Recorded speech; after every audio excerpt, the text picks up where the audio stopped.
Good afternoon, ladies and gentlemen, and welcome to this month's webinar. I hope everybody has been enjoying their summer vacations and are ready to start attacking the second half of this year. We're going to go right into the CLECO Group webinar series by introducing to you the China VAT reform and how it affects your company. Before we begin with today's presentation, I would just like to see whether everybody can hear me. If you could press the button, which looks like a hand, so that I can verify that everybody can hear me clearly. In addition to that, at the end of this webinar, I will be distributing the presentation to all the attendees. So please don't hesitate. You can take notes during the presentation, but in addition to that, please do be informed that we will be sending it to you. If you do have any questions during this webinar, please feel free to include them in the questions section, which should be on your toolbar. I may not have time to do a Q&A at the end of this webinar, but I'd be more than happy to answer you by email later on today. So a brief introduction to those of you that are new to the CLECO Group firm, as well as to the CLECO Group webinar series. CLECO Group is an international accounting and management consulting firm. The headquarters is based out of Hong Kong. And in addition to that, we have 8 offices that are located in China, with an office also in Singapore. We assist small, medium-sized companies in entering the Asia-Pacific region in all types of administrative areas, such as incorporations, legal corporate compliance, accounting, tax, etc. We have international desks within our various offices that cater to our clients in their own languages if they wish. A little bit about myself. My name is Christina Kohler. I'm a director based in our Shanghai office. I've been helping clients, both European, American, as well as Australian, in entering the China market since 2003. I've assisted in numerous transactions, a variety of transactions over the years. I'm also co-author with our owner and managing director, Mr. Klaus Kohler, on our China Invest.biz magazine, which can be easily subscribed to on our website.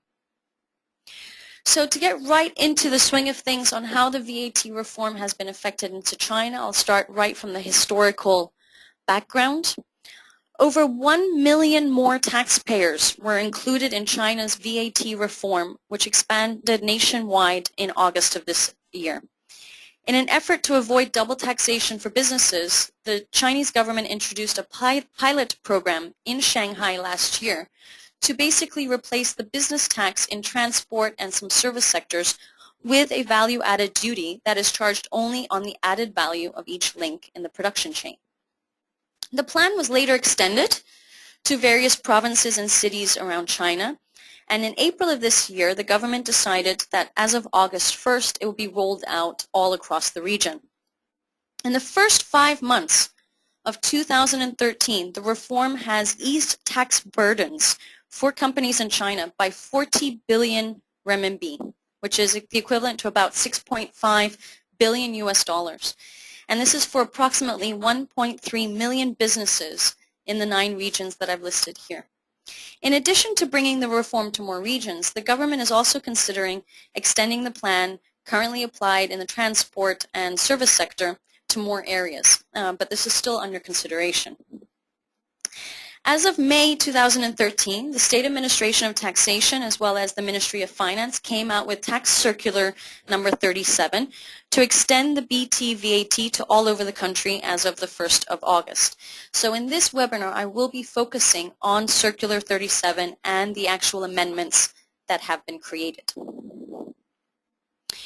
To give you an idea of what happened historically versus what is happening now, basically, for many years, China has operated a dual system of indirect taxes, with VAT applicable for the sale and importation of goods, typically at a rate of 17%. By contrast, most service companies and most services have been subject to business tax at rates of either 3 or 5%. These reforms are taking place because business tax is just an inefficient turnover tax, which taxes businesses that effectively along the supply chain, irrespective of value added along the supply chain. And as a consequence, the government said that they would remove completely the business tax from the regime and only have value-added tax. The advantage to this is actually that service companies are now able to deduct input VAT from their output VAT, reducing their tax burdens in general. The objective is obviously to reduce the taxes, but it is also to ease the efficiency within the tax bureaus. And initially, the industries which have been focused on are the transportation and the modern industries. Basically, for modern services, the tax has been increased from the business tax of 5% to the VAT of 6%, and transportation is now also at 11%.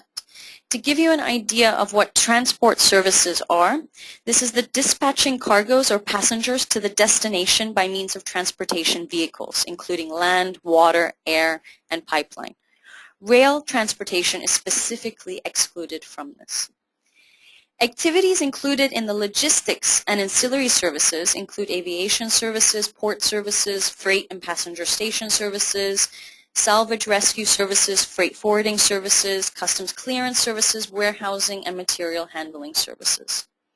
If you're looking at the modern services, it's anything from real estate companies to consulting companies to law firms to IT companies, anything that offers services. It's also in addition to interior design firms, architecture firms, etc. Now, the registration for taxes in China when a company is established here is quite complicated, especially when you're looking at VAT. So I do want to give a bit of an explanation on how VAT registrations occur. In China, you have two statuses involved in VAT. You have the general VAT taxpayer, which is the standardized system that is known all around the world, or you can also be a small-scale VAT taxpayer. Entities and individuals providing taxable services with an annual turnover of less than 5 million RMB, which is equivalent to about 780,000 USD, may be treated as small-scale VAT taxpayers. The VAT rate for these taxpayers is 3%, regardless of the type of services that they are providing. However, small-scale VAT taxpayers are not entitled to any input VAT credit. So there's an advantage and a disadvantage to being a small-scale taxpayer, and in the end of the day, you have to really weigh out what is your marketable profit in that regard. Businesses with sales income below the 5 million RMB may still register, however, for the general VAT taxpayer status if they have sound and complete accounting books. In such cases, they'll have to pay VAT at the applicable rates listed in the diagram here, so 6% and 11%, but they will be entitled to input VAT credit. So a lot of people have actually been moving themselves to general VAT taxpayer status in order to be able to have the input credit from the VAT. Under the main content of Circular 37, which came out in May and has now been implemented as of 1st of August 2013, is that under the original pilot BT VAT reform, VAT taxable services included transportation, R&D, technology, IT, design, transfers of trademarks, goodwill, copyrights, intellectual properties, etc. However, Circular 37 further added radio, film, and television services to the above scope, and such services including producing, releasing, and broadcasting of radio, film, and television programs or works are now also included into this area. In practice, it is not unusual that disputes arise between taxpayers and tax authorities regarding the applicability of BT and VAT to specific services. This is because in the law books, it's still a gray area as to the definitions of what is land transportation, what is marine transportation, what are IT services, etc. In some cases, particularly in the consulting industry, it is unclear whether certain services qualify as consulting services for the BT VAT purposes. If the services are indeed consulting services, VAT shall apply, otherwise BT will have to apply. So there's still the BT regime that's incorporated in the system today. To avoid uncertainties and risks, it is advisable for taxpayers to discuss in advance with the competent Chinese tax authorities on whether BT or VAT will apply to specific services. Small-scale VAT payers, general VAT payers, and applicable tax rates, these all have to be negotiated with the tax bureaus themselves. A general VAT payer can issue VAT invoices and credit its input VAT against its output VAT. The applicable VAT rates for calculating output VAT of taxable services is basically 17% for the lease of movable tangible assets, 11% for transportation services, and 6% for other taxable modern services.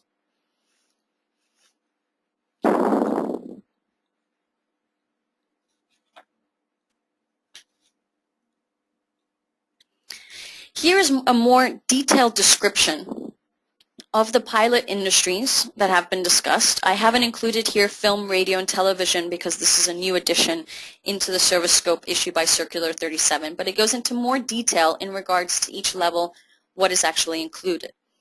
Now, as for the purpose of today, the main industries that have really been affected by this VAT regime have actually been the transportation, freight forwarding, customs clearance companies. So I do want to go into a little bit of detail here in regards to what they need to consider when it comes to the VAT issues. The first is for warehousing servicing. Generally, warehousing servicing is not eligible to use the net basis of VAT calculations if they were not previously eligible to account for business tax on a net basis. Many warehousing service contracts are for a long-term period, therefore the ability for the service provider to pass on VAT may be limited. There also may still be potential to claim input VAT for the purpose of fixed assets and equipment, and the purchase of a warehouse would not qualify for input VAT credits as the purchase of real estate is still subject to BT. So for the warehousing service industry, it's still ups and downs as to what are the regulations that are involved, and the same will be actually for freight forwarders and road transportation. For freight forwarders, it is a logistics service and it is subject to 6% VAT, and it has to be discussed with the tax bureau what actually applies. Freight forwarders providing services to overseas entities may qualify actually for exemption of the VAT, and they need to consider the need to apportion the input VAT credits or transfer out the input VAT. If freight forwarding services are outsourced to overseas affiliates, one needs to consider whether withholding tax applies to the VAT inclusive or exclusive of the amount. And if freight forwarding services are outsourced to overseas affiliates, then withholding obligations should be considered and the fee should be grossed up. As you can see, there are a lot of considerations that need to be made in each of the services, and I've just mentioned here warehousing and freight forwarding, but we can also go into detail regarding road transportation, international shipping companies, domestic shipping companies, airline sector, etc. And again, it's very important to consult with tax advisors, consult with your tax officers to understand how this all really affects you. Now, I also want to go deeply into actual examples of service companies and how they're affected. So not just transportation and logistics companies, but also consulting companies. If consulting companies are providing cross-border services, previously there was a 5% business tax applied to most services. Now, exports of services may be zero rated or even exempt from VAT, but there are disadvantages to this in terms of applying for the zero rate or applying for the exemption. And the import of services will be subject to VAT withholding, but you can claim for input VAT credit. And this applies to intercompany service arrangements, transfer pricing arrangements, royalty fees, management fees, licensing fees, etc. So it is important actually to understand how the VAT will impact you. For service providers that are in China, they were not able to claim input VAT credits for the purchase of goods, fixed assets, services, etc. But now they are. And all service providers in China who register as general VAT taxpayers can actually claim for input VAT credits on the purchase of goods and fixed assets, reducing ultimately their tax burdens in regards to the turnover tax. Here's a case study to briefly outline how it actually works. If you have a service provider in China and you have a customer in China, Let's say the customer, which is the purple box, is a manufacturer in China that has the general VAT taxpayer status. They have hired a freight forwarder, which is the service provider, to handle warehousing and local delivery. The service fee issued by the service provider is 100,000 RMB. The freight forwarder can issue a VAT fapiao for either 3% or 6%, depending on whether they have the GVAT taxpayer status.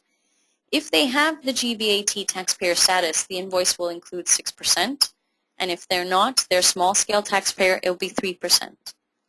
This model can be exactly replicated for lawyers' fees, consulting fees, bookkeeping fees, IT fees, which all falls under modern services.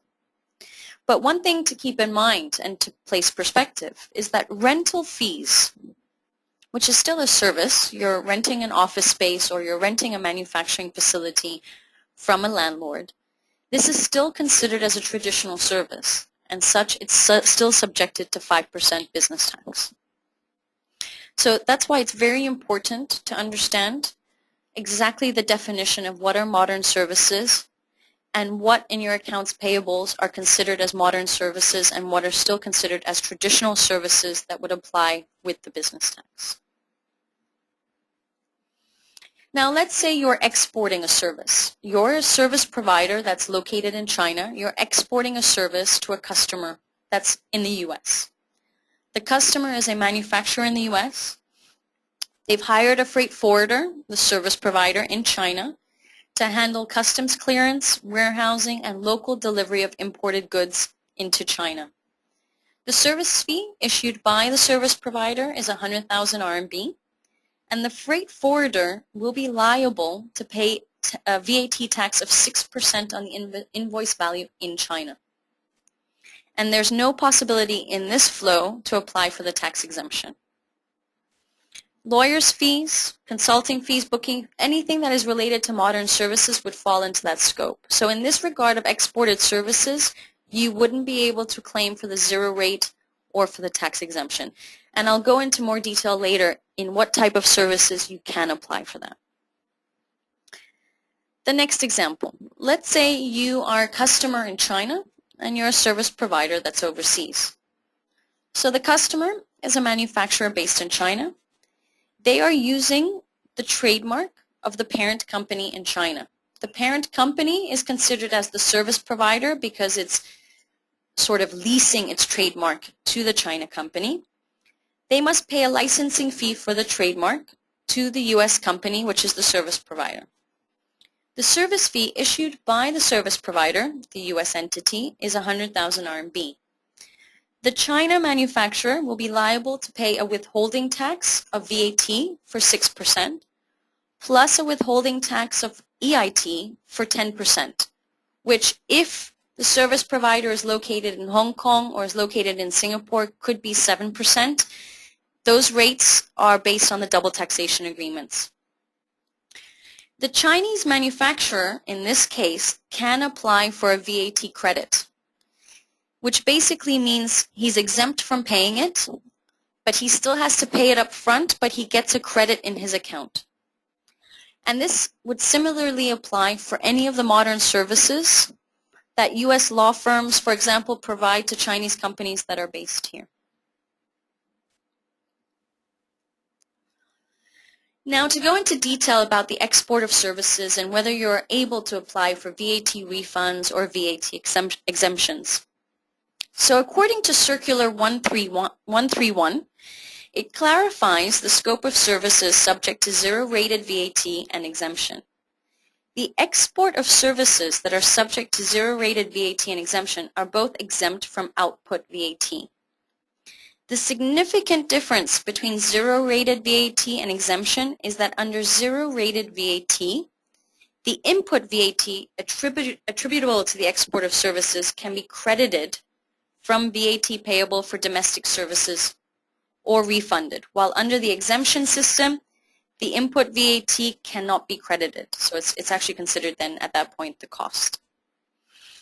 I've listed here the services which are applicable for VAT refund or for the zero rated VAT. And for the 3 above-mentioned services, the State Administration of Taxation has released an Announcement 13 to specify the refund mechanisms, which should be according to the exemption, credit, or refund status, the ECR, which is actually detailed with each of the tax bureaus in China. There are problems with the refund, which I'll explain also in more detail. There are regional differences and implementation problems that are occurring. The export of services subject to VAT exemption, as you can see here, are all listed. So, for example, here the trademark that I had mentioned in the earlier case study, that's also VAT exempted. And as I had mentioned previously, the input VAT actually becomes a cost. You cannot deduct it. Now, the challenges with the export of services, the tax authorities, historically really implemented the VAT reform to eliminate the repeated business tax levy due to the administration requirements and also the increase in the turnover tax borne by the companies. But of course, in any situation when there's a change of regulations in China, there's always regional differences that have to be adapted, and it becomes extremely complicated. Now, I listed here actually the examples in Shanghai and Beijing if you want to get VAT exemption. In Shanghai, the VAT exemption actually opened up in April 2012 because it was the first pilot city in the VAT reform. However, they still require taxpayers to pay VAT upfront in order to avoid late payment penalties, and apparently they will be refunded once the VAT application for the exemption has gone through.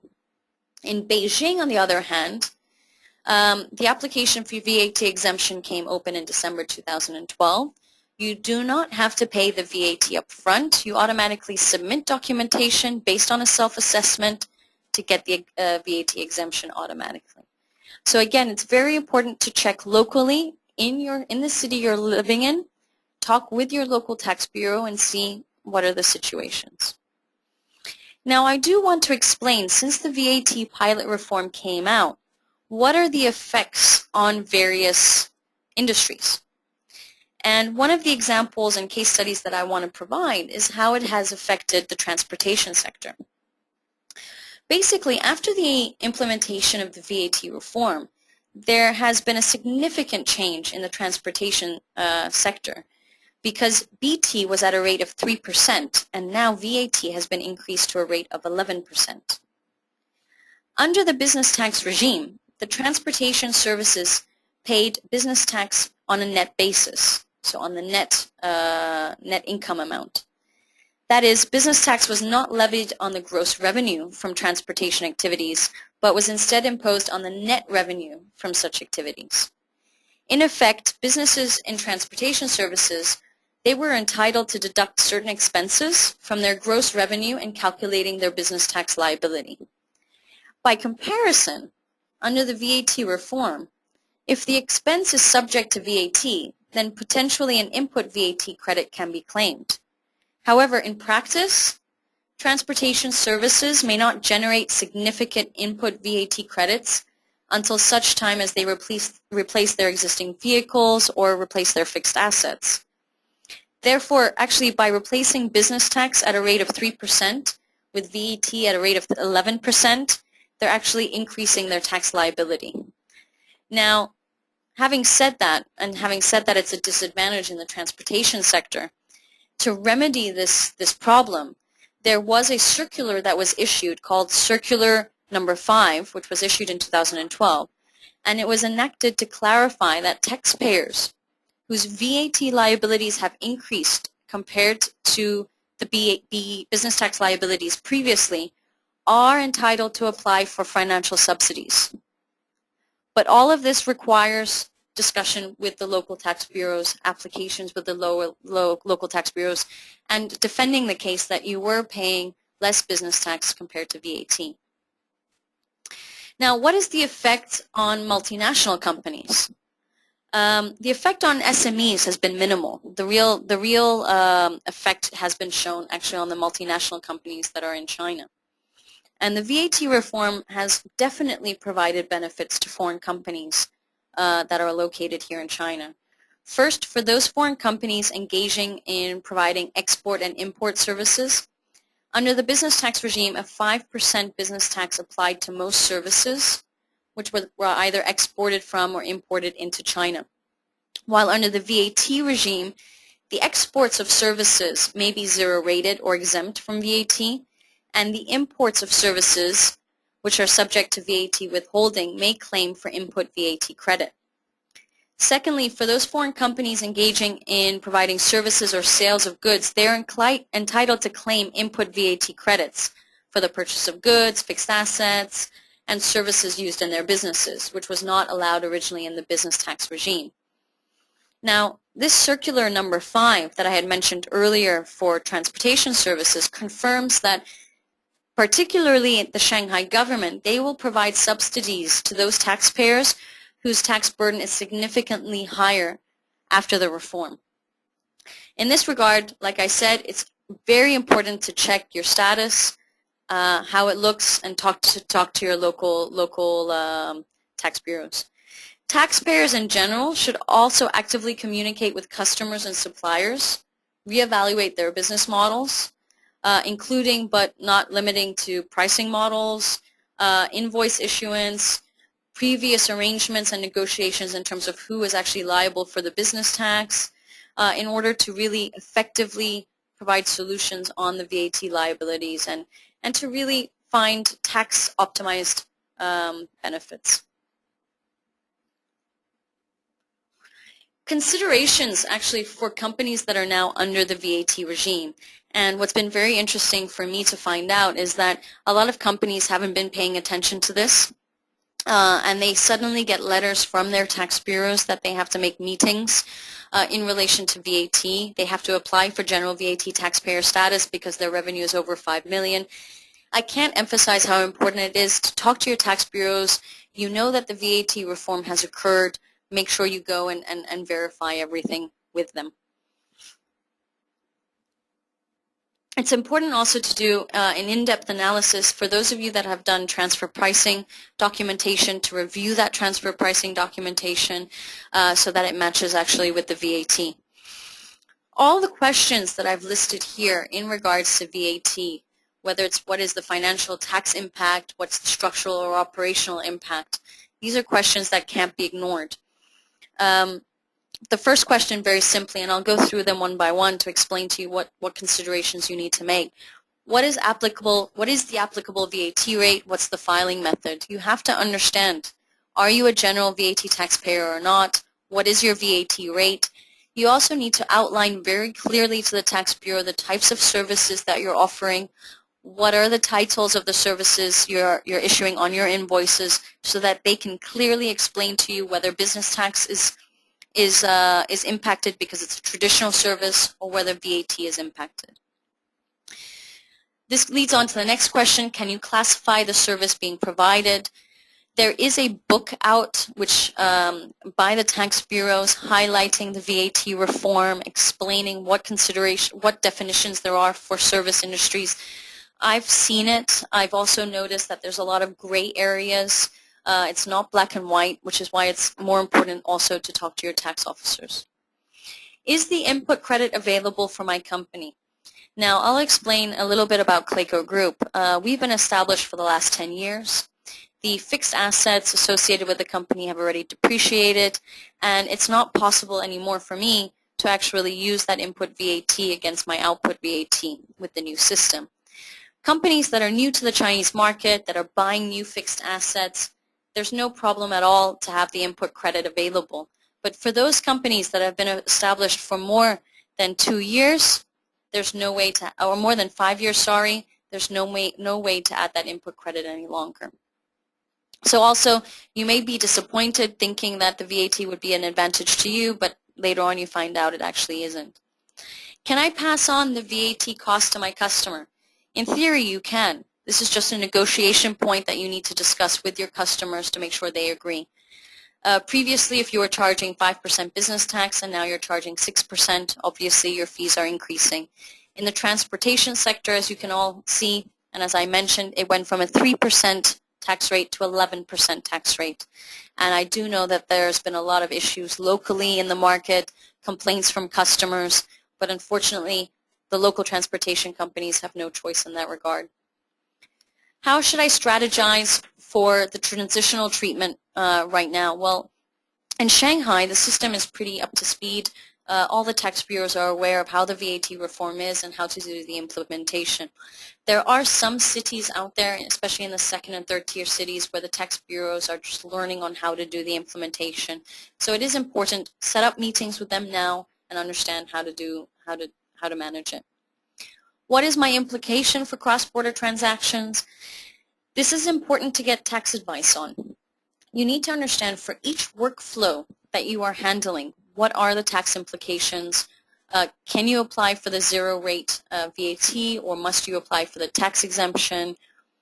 You have to understand with each workflow how it works. What's the impact from a system perspective? Basically, how do you capture different types of income? How are you operationally handling things?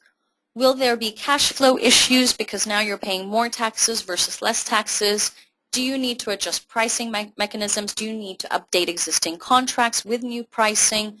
This all has to be reviewed, and it's better to do that now versus in 1 year time where it's much harder to negotiate with your customers and they see that there are differences between the invoice being issued and the contract terms and conditions that were signed. So there are a lot of things that you need to consider. The first starting point is really sit down with your tax officer, understand exactly what is applicable to you.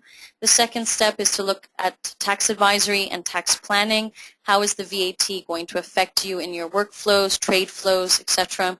And the third step is looking on a legal perspective how to update all your existing contracts. The VAT system is extremely complicated. There are variations for every single industry. For the transportation and freight forwarding industries, it gets even more complicated where there are varying tax rates for varying services. So it's very important to have a proper pricing model in place to understand whether business tax, the traditional business tax, or whether the VAT is imposed. That is the end of today's presentation. I hope you were able to get an understanding of how the VAT reform has evolved and how it may evolve in the future as well. If you do have any questions, I'd be more than happy to answer them. Here are the contact details for both our Hong Kong and Shanghai office. And again, I'm happy that you joined us. We will be hosting another VAT reform webinar next Wednesday. And for more information on our future webinars, please do look at our events section on our website. If you are interested in our magazine, again, please do look on our website. We'd happy if you subscribe to it. So thank you, and I look forward to seeing you all again soon. Goodbye.